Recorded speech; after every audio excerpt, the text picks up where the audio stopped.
Gloire, gloire, gloire, gloire. Peuple de Dieu, béni de Dieu, frères et sœurs, chers amis, je vous salue.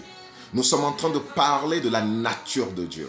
Et parlant de la nature de Dieu, nous avons choisi une expression ou un terme pour pouvoir l'expliquer. Et le terme, c'est Dieu jaloux ou l'expression « je suis un Dieu jaloux ». Dans la vidéo précédente, nous avons commencé par expliquer ce terme en disant que Dieu jaloux ne veut pas dire un Dieu envieux, Dieu qui envie les autres dieux parce que Dieu possède tout. Dieu ne peut pas être envieux, mais plutôt Dieu jaloux ou l'expression « je suis un Dieu jaloux » veut dire un Dieu qui montre de l'affection, un Dieu affectueux, un Dieu compatissant. Et pour avoir une compréhension globale, une compréhension holistique, complète de cette expression, nous avons besoin de le comprendre dans son environnement immédiat. Rappelez-vous que nous avons dit que pour comprendre la Bible, nous devons le comprendre contextuellement. Et frères et sœurs, je vous dis aujourd'hui que la Bible n'est pas écrite en chapitres ni en versets. C'est les traducteurs pour nous aider à comprendre, à lire. Ils l'ont mis en chapitres et en versets. Mais la Bible fut écrite en documents, en paragraphes, en livres, de façon globale. Alors, pourquoi est-ce que je vous donne toutes ces informations? Parce que pour comprendre l'expression que nous sommes en train d'expliquer, nous avons besoin de le comprendre, comme je l'ai dit tout à l'heure, dans son environnement immédiat, dans son contexte. Et la toute première fois que ce terme a été employé, cette expression a été employée, c'est dans Genèse, c'est dans Exode 20, le verset 5 à 6, que je nous lis. Tu ne te prosterneras point devant elle. Tu ne les serviras point. Car moi l'Éternel, je suis un Dieu jaloux qui punit l'iniquité des pères sur les enfants jusqu'à la 3e et 4e génération de ceux qui me haïssent et qui fait miséricorde jusqu'à la 1000e génération de ceux qui m'aiment et qui gardent mes commandements. Voilà le terme, ou bien voilà le contexte immédiat de l'expression que nous sommes en train d'expliquer. Alors, peuple de Dieu, pour comprendre encore, ou bien pour continuer dans la compréhension de ces textes, nous devons savoir ce que nous appelons le champ sémantique d'un mot. Le champ sémantique d'un mot. Qu'entendons-nous parler par champ sémantique d'un mot? Le champ sémantique d'un mot se définit comme l'ensemble des différents sens que peut avoir ce mot en fonction du contexte. Je redéfinis cela.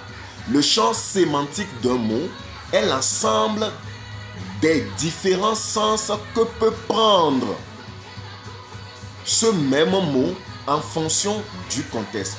Pourquoi? Parce que le terme Dieu jaloux doit être compris dans son environnement, dans son contexte, et non comment nous le comprenons. Alléluia. Il y a un mot que nous devons essayer d'expliquer, de voir, pour comprendre holistiquement l'expression « je suis un Dieu jaloux ». Et le terme, ou bien le mot que nous allons voir aujourd'hui, c'est « qui punit l'iniquité des pères sur les enfants ». Le mot hébreu qui a été traduit par « punir », c'est le mot « pakwad ». Pakwad. Ce mot utilisé sous-entend punir les gens, ou ce mot peut signifier, ou bien ce mot peut être entendu comme visiter, se souvenir, gracier, prendre en charge, prendre soin ou soigner. Voilà le champ sémantique du mot pakwad. Voilà les mots par lesquels nous pouvons expliquer en fonction du contexte le mot pakwad. Alors, pour comprendre comment Moïse a expliqué ce mot que nous venons de voir tout à l'heure qui veut dire se souvenir, gracier, prendre en charge ou bien prendre soin. Nous allons dans Genèse 21, le verset 1. Parlant de Sarah, le même mot paquat, c'est le même mot là qui a été utilisé là-bas, qui dit « Et l'Éternel se souvint. Et l'Éternel se souvint de Sarah et il lui fait ce qui lui a été promis. » Vous voyez? Mot paquat, se souvenir. Le même mot a été utilisé dans Genèse 39, le verset 4, parlant de Joseph. Et Joseph trouva grâce aux yeux de son maître.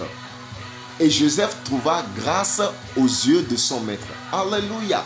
Regardez comment, dans ces deux versets, comment le mot paquad a été utilisé. Frères et sœurs, nous l'avons dit la dernière fois. Donc, avec la compréhension de ce mot maintenant, quand nous allons dans la Bible anglaise, nous voyons que le verset 5 du chapitre 20 de Exode dit « Au lieu que nous avons en français punir, eux ils ont visité. » Dans la version anglaise, il dit « Visiting the iniquity of the father. » Visiting the iniquity of the father. Alléluia. Vous voyez, donc eux, ils ont employé le sens visiter. Alors qu'en français, nous avons le sens punir. Alléluia.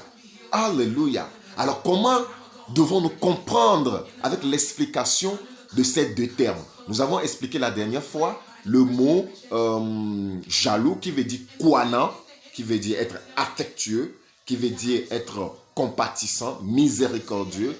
Et aujourd'hui, nous avons expliqué le mot punir que les Anglais ont traduit par visiter et que nous avons punir, mais qui veut dire plutôt se souvenir, faire grâce. Alléluia. Donc, l'expression Dieu jaloux veut dire Dieu qui fait grâce aux enfants en prenant en charge, en prenant soin sur lui les iniquités, les fautes des parents.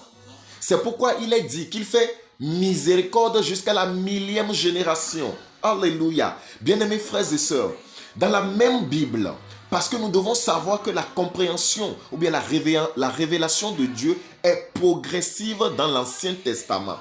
Ézéchiel 18, le verset 2 à 4 nous dit, je vais vous les lire, vous allez voir dans ma Bible.